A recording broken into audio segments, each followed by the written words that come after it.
I couldn't believe what was happening. My own sister, the one I grew up with, shared secrets with, fought with, and laughed with, was standing at the altar in her wedding dress, smiling at everyone, except me.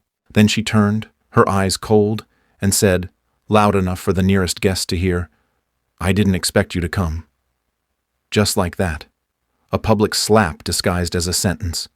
Whispers rippled through the crowd, awkward glances bounced off the polished floors, and I felt every eye pierce straight through me. It wasn't the first time I'd been sidelined. Family dinners where my words were ignored, holidays where she was celebrated and I was invisible, small jokes at my expense that everyone laughed at except me. But this was different. This was the culmination, a final declaration that I didn't belong, at least in her eyes. And yet, as humiliation threatened to break me, I forced a calm smile and walked down that aisle, because leaving would be conceding to a narrative that wasn't fair. I watched her laugh with our relatives, see the way the room leaned toward her, hanging on every word she said. Every smile, every whispered comment, every gentle nudge she received was a reminder. I was overlooked, dismissed, and underestimated. And in that moment, the pain was real, sharp enough to leave a mark. Sharp. But I also noticed something else. Tiny cracks in the perfect picture she painted. The way she leaned on her bridesmaids, the subtle overconfidence, the things she assumed everyone would admire without question. And in that observation, a quiet thought began to form in my mind. She thought she'd won. She thought she had the upper hand. But by the end of the night, she would see that underestimating me had been her biggest mistake. The wedding was a blur of music, chatter, and the clinking of glasses. I moved through it like a ghost, nodding politely, offering smiles that no one returned, and enduring the occasional sharp comment from my sister that drew laughter from the crowd. Every insult, no matter how small, etched itself into me. But I refused to let it break me. I had learned long ago that people like her, the ones who thrived on public approval, could be taken down without a single shout, without a single dramatic scene. As I stood by the edge of the dance floor, I watched her exchange glances with her new husband, seeing the way she basked in admiration. And somewhere inside me, the embers of anger began to glow, tempered by cold calculation. This wasn't about jealousy. This wasn't about petty spite. This was about justice, subtle, sharp, and undeniable. I remembered every time I had been ignored, every joke at my expense, every moment she got what she wanted while I faded into the background. And as I walked past the crowd, feeling the weight of every stare, I made a decision. I wasn't leaving this night without making sure the world saw me the way I deserved to be seen. Not with anger, not with shouting, but with strategy, with precision, with a quiet confidence that would make everyone, including her, realize they had underestimated me for too long. Throughout the evening, I observed her carefully. Every smile she gave, every laugh she shared, every nod of approval she received was a piece of the puzzle I could use. She thought she had control. She thought she was untouchable. But in reality, she was leaving openings, tiny mistakes that only someone paying close attention would notice. And I was watching, calculating, waiting. When the speeches began, I took my place in the back, pretending to be just another guest. But I was listening, not just to the words, but to the tone, the reactions, the subtle hints that revealed cracks in her perfect facade. And as the evening unfolded, I felt a shift inside me.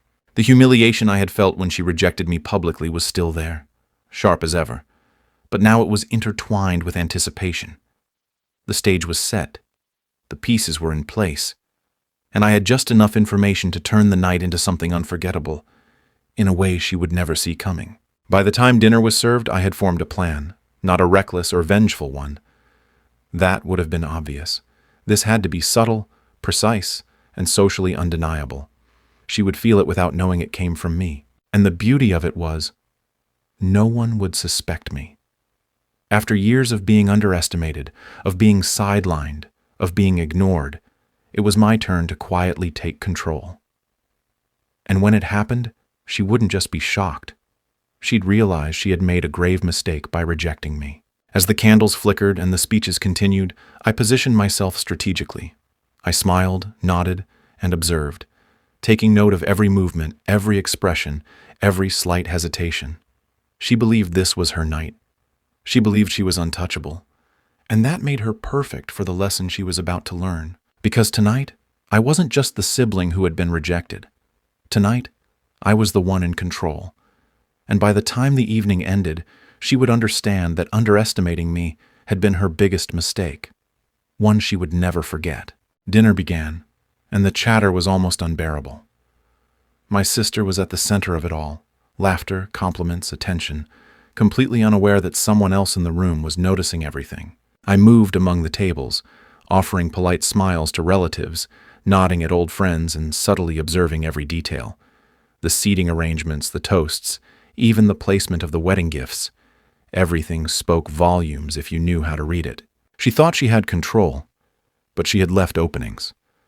The way her bridesmaids whispered to her, the subtle hierarchy she assumed everyone would follow, the tiny cracks in her carefully constructed social armor, they were all there. And I saw them. Every gesture, every glance, every assumption she made became a piece of the puzzle. By the end of the night, those pieces would form a picture she could never ignore. During the speeches, I noticed it first. A small, almost imperceptible mistake in the program she had meticulously organized. The names of several relatives were shuffled. A few key acknowledgments were missing. On any other night, it might have gone unnoticed, but I saw it. And I realized that her perfection, her confidence, her control over this day was more fragile than she realized. That tiny error became my opening. As the photographer guided guests for group pictures, I subtly positioned myself in ways that highlighted her little mistakes without ever drawing attention to myself. I caught her hesitation as she realized one relative wasn't where she expected them to be. The subtle flicker of panic behind her smile. She believed the crowd was hers, that the narrative belonged to her, but she hadn't noticed me observing, calculating, ready to quietly shift everything in my favor. Between courses, I engaged with family members just enough to plant seeds of influence. I complimented the catering choices, laughed at small anecdotes, all while carefully steering conversations toward her tiny oversights. The subtle comments, meant to be offhand, slowly began to reframe her carefully curated image in the minds of those around her. And no one suspected me. After all, I had been invisible for years. Being underestimated was my greatest advantage. As the night progressed, I noticed her growing increasingly flustered. A joke I had planted with one of the bridesmaids echoed unexpectedly during a toast. Another small misstep, a shuffled seating chart, a forgotten name, was quietly amplified by a relative I had engaged earlier. The crowd didn't see me as the orchestrator. They only noticed the cracks appearing in the perfection she had spent so long crafting. Every small reaction fed my anticipation, building toward the moment when the full impact would be undeniable. I also paid attention to the smallest details, the way the lights reflected off the polished floors, the way shadows moved across the tables, the way her expressions faltered when she thought no one was watching. These tiny observations gave me confidence. By the end of the night, she would realize she had miscalculated, and the realization would be hers alone. It wasn't about revenge in the traditional sense. It was about exposure, subtle, clean, and undeniable. The dance floor opened, and she pulled her new husband into the center, twirling and smiling, completely confident. Guests cheered, oblivious to the quiet game unfolding at the edges of the room. I moved deliberately, taking note of every placement, every timing, every opportunity to nudge things ever so slightly.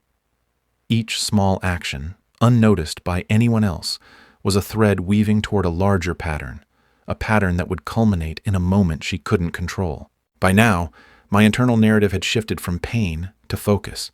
The humiliation I had felt earlier in the day had transformed into anticipation, into precision. Every laugh she received, every glance of approval, every subtle smirk became fuel for my plan. I had spent years being underestimated, overlooked, dismissed, and now, with patience and observation, I was about to quietly reclaim control. As the night edged closer to the final speeches and toasts, I could feel the tension building. I didn't rush, I didn't confront, and I didn't show anger.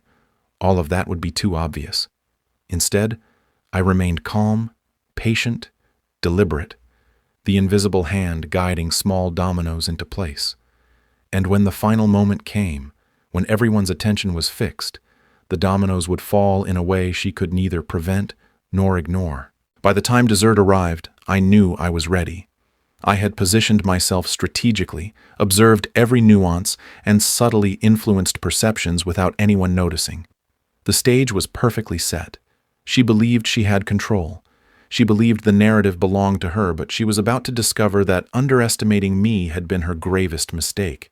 And when it happened, the entire room would witness it, leaving her stunned and me, finally, fully recognized. The final toast was about to begin. The room quieted, glasses raised, all eyes on the bride and groom. My sister stood at the podium, confident, flawless, every smile rehearsed, every word carefully measured. She didn't see me approaching the stage from the side, a quiet observer, unseen yet fully aware of the little cracks in her perfect night. As she began to speak, I noticed her hesitation, just a fraction of a second as her gaze scanned the audience. That small pause, almost imperceptible, told me everything. Her flawless narrative was starting to falter. The misaligned seating, the whispered comments, the small omissions and acknowledgments I had subtly highlighted earlier, all of it was adding up in real time. And I had positioned myself perfectly to tip the balance. I stepped forward, not with aggression, not with confrontation, but with calm precision. A toast, ostensibly neutral, was my instrument. I raised my glass, smiled politely at the couple, and began to speak. My words were subtle, carefully phrased, seemingly complimentary, yet designed to illuminate the cracks she had ignored. I mentioned family memories, old jokes, and stories that highlighted moments of care and thoughtfulness that she had overlooked, unintentionally casting her in the shadow of my quiet contributions over the years. The audience reacted exactly as I had anticipated. Laughter, nods of agreement, smiles of recognition. Subtle, but unmistakable. My sister's confident smile faltered. She tried to regain control, but the narrative was no longer hers alone. Every small social misstep she had made that evening was now highlighted not by insult, but by quiet acknowledgement, by truth, and by the collective awareness of everyone present. I could see it in her eyes. Shock, disbelief, the faintest hint of panic. She realized she had been blind to the impact of the person she had dismissed, the sibling she had underestimated for years. And the audience saw it too. They noticed my composure, my careful storytelling, my unassuming authority. They recognized someone who had been overlooked, dismissed, and ignored, yet who had quietly orchestrated a moment of undeniable validation. By the time I finished, the room was fully engaged. My sister's public persona, built on perfection and control, had subtly unraveled. She tried to recover, but the damage was done. My words weren't angry. They weren't bitter. They weren't dramatic. They were precise, strategic, and ultimately undeniable. The room had shifted, the attention subtly yet completely redirected, and the invisible hierarchy had changed in an instant. As I stepped back, the applause was real, and not just polite claps.